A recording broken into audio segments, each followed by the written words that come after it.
Hello बच्चों, आज हम लोग पढ़ेंगे mathematics class 11 chapter first exercise 1.4। इसमें देखिए लिखा गया फर्स्ट क्वेश्चन है।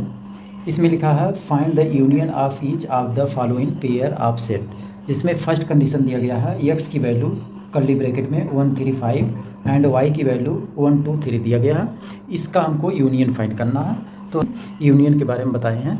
तो देखिए फिर से हम रिवाइज कर दे रहे हैं। तो कहने मतलब एक्स की वैल्यू दी गई है 1 3 5 एंड वाई की वैल्यू 1 2 3 दिया गया, हमको यूनियन फाइंड करना है। तो एक्स यूनियन बी ऐसे लिखा जाता है, इसको कर्ली ब्रैकेट में। यूनियन का मतलब होता है एक्स एंड वाई के सारे एलिमेंट लेते हैं, लेकिन तो रिपीट नंबर को नहीं लेंगे। तो इसमें देखेंगे 1 दोनों में है, तो 1 को 1 टाइम्स लेंगे, फिर कमा, उसके बाद 2 है तो 2 ले लिए, फिर 3 देखिए दोनों में है, 3 को 1 टाइम्स, उसके बाद 5 है तो 5 हो जाएगा। तो यही हमारा यूनियन निकल गया। अब इसी टाइप में सेकेंड पार्ट में लिखा गया है। सेकेंड में ए इक्वल टू लिखा गया curly bracket A comma E comma I comma O comma U and B लिखा गया ए बी सी लिखा गया। अब इसमें हमको यूनियन फाइंड करना है। तो इसमें हमको ए एंड बी का एलिमेंट्स दिया गया है, तो ए यूनियन बी फाइंड करना। ए यूनियन बी लिखेंगे यहाँ पर इक्वल टू, अब क्या बताए थे, ए और बी के सारे एलिमेंट लेंगे लेकिन रिपीट टर्म नहीं लेंगे। तो ए देखते हैं दोनों टर्म में है, तो ए हो जाएगा कामा, बी को लेंगे यहाँ पर, इसमें बी नहीं है तो बी हो जाएगा। उसके बाद सी भी ले लेंगे, सी, फिर ई बी है, ई आई ओ यू, ये हमारा यूनियन निकलेगा। इसी टाइप में थर्ड पार्ट दिया गया है। थर्ड पार्ट में दिया गया है A equal to x such that x is a natural number and multiple of 3। अब बी का केस दिया गया है x such that x is a natural number less than 6। तो हम ए का एलिमेंट बनाएंगे, A equal to curly bracket लिखेंगे। बोला गया x is a natural number and multiple of 3 है, तो मतलब नेचुरल नंबर 1 2 3 होता है, जिसमें हम 3 से सब में मल्टीप्लाई करेंगे। तो 1 में मल्टीप्लाई करेंगे तो 3 होगा, फिर 2 में 3 का मल्टीप्लाई करेंगे तो 6, फिर उसके बाद 3 में 3 का मल्टीप्लाई करेंगे 9, फिर 4 में 3 का करेंगे तो 12 हो जाएगा। ऐसे हमारा नेचुरल नंबर आएगा। अब बी का सेट एलिमेंट निकालेंगे, तो यहाँ पर बी इक्वल टू हो जाएगा कर्ली ब्रैकेट, यहाँ बोला गया है x such that x is a natural number less than 6 लिखा गया है। तो करें मतलब 1 से नंबर लेकर चलेंगे, 1 2 3 4 5 होगा, बस यहीं पर क्लोज कर देंगे क्योंकि लेस देन 6 है, तो 6 से लेस देन तो मतलब 5 तक होगा। अब इसका हमको यूनियन निकालना है, तो A union B equal to curly bracket. Union में क्या कंडीशन बताए थे, यानी सारे एलिमेंट लेते हैं लेकिन रिपीट नंबर नहीं लेंगे।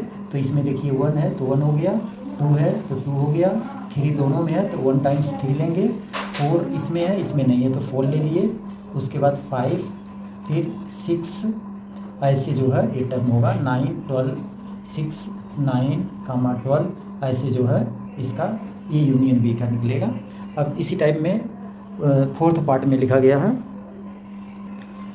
फोर्थ पार्ट में लिखा गया है A equal to x such that x is a natural number and 1 less than x less than or equal to 6 and B का पार्ट लिखा गया है x such that x is a natural number and 6 less than x less than 10। तो इसके लिए हम elements बनाएंगे। ए का एलिमेंट्स हो जाएगा, यहाँ बोला गया x is a natural number, X की वैल्यू जो होगी 1 less than x less than or equal to 6।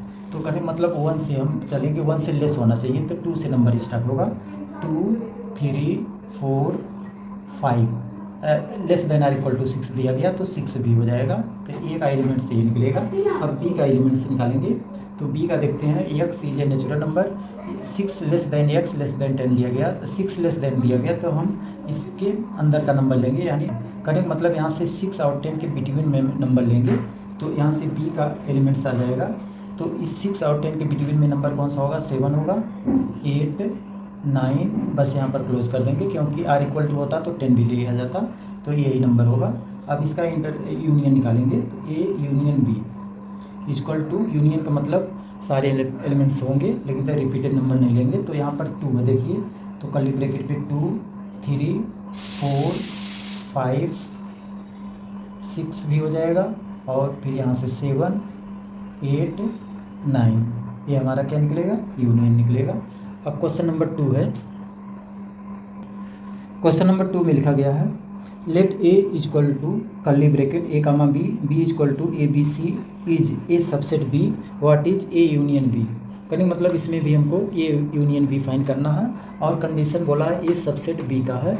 तो हम बताए हैं ए सबसेट बी का मतलब होता है जैसे ए यूनियन बी निकालेंगे, ए इक्वल टू बी के इक्वल आना चाहिए, तभी ये हमारा सबसेट होगा। तो इसका मतलब ये हो जाएगा, मतलब ए सबसेट बी। तो अब देखिए इस केस में हम रखते हैं तो हमारा बी का कंडीशन आना चाहिए। तो A union B, A union B पहले निकालेंगे, ए यूनियन बी इसकी वैल्यू निकालेंगे। तो ए और बी के हम सारे एलिमेंट लेंगे, लेकिन रिपीटेड नंबर नहीं लेंगे।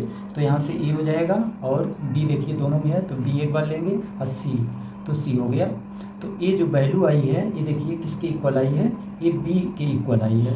तो कहने मतलब ये हमारा सर्टिफाई कंडीशन कर रहा है। तो ये सबसेट बी होगा, और ए यूनियन बी हमारा जो आएगा ए कामा बी कामा सी आएगा, जो कि बी के इक्वल है। इसी टाइप में क्वेश्चन नंबर 3 है, सेम इसी टाइप पे क्वेश्चन 3 करना है। इसके बाद क्वेश्चन नंबर 4 में लिखा गया है, क्वेश्चन नंबर 4 में लिखा गया है लेट ए इक्वल टू दिया गया है 1, 2, 3, 4, बी इक्वल टू दिया गया 3, 4, 5, 6, सी दिया गया 5, 6, 7, 8 एंड डी दिया गया 7, 8, 9, 10 दिया गया। तो इसमें हमको फाइंड करना है फर्स्ट केस में A union B, first find करना है ए यूनियन बी। तो अब देखिए ए यूनियन बी कैसे हम फाइंड करेंगे यहाँ से। तो हम क्या चीज़ बताए थे, ए और बी के सारे एलिमेंट्स होंगे। तो अब हम चेक करेंगे ए और बी में, तो एक में 1 है तो 1 ले लेंगे, उसके बाद 2 है तो 2 लेंगे, फिर देखेंगे 3 इसमें है, दोनों में 3 तो 3 हो जाएगा। फिर 4 दोनों में है तो 4 एक टाइम्स लेंगे, फिर अब 5, 6 तो ये दोनों नंबर हो जाएगा 5 और 6।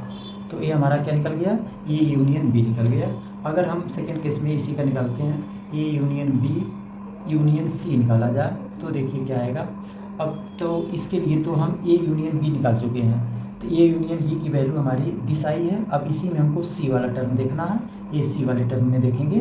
तो इसके लिए देखेंगे, यानी जो आंसर निकाले हैं ए यूनियन बी का और सी में, इसमें सारे एलिमेंट्स से देखेंगे। तो इसमें देखिए 1 है तो 1, इसमें 1 नहीं है सी में। फिर उसके बाद 2, 3, 4, 5 दोनों में है तो 5 हो जाएगा, 6 इस दोनों में है तो एक 6 हो जाएगा। फिर उसके बाद 7, 8 सी में है तो 7 और 8, ये आपका ऐसे इस टाइप में निकलेगा। तो इस टाइप में ये सारे पार्ट दिए गए हैं, मतलब B union C union D भी दिया गया है। तो इसी टाइप में हम सारे पार्ट को अलग अलग करके फाइंड कर सकते हैं। अब जो है क्वेश्चन नंबर अगर 6 में देखिए इंटरसेक्शन फाइंड करना है। तो अगर हमको इसी टर्म में अगर इंटरसेक्शन फाइंड करना हो तो हम कैसे निकालेंगे, ये क्वेश्चन नंबर 6 है।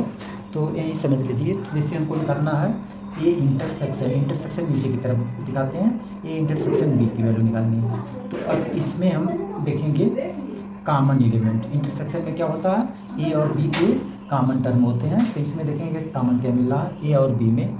तो यहाँ पर देखो 1 तो इसमें है ही नहीं तो ये टर्म नहीं होगा, 2 भी बी में नहीं है तो ये भी नहीं होगा, 3 देखेंगे बी में है तो एक टर्म 3 हो जाएगा, और उसके बाद 4 भी बी में है ए में भी है तो 3, 4 ये होगा। तो मतलब A intersection B equal to हो जाएगा 3, 4 होगा।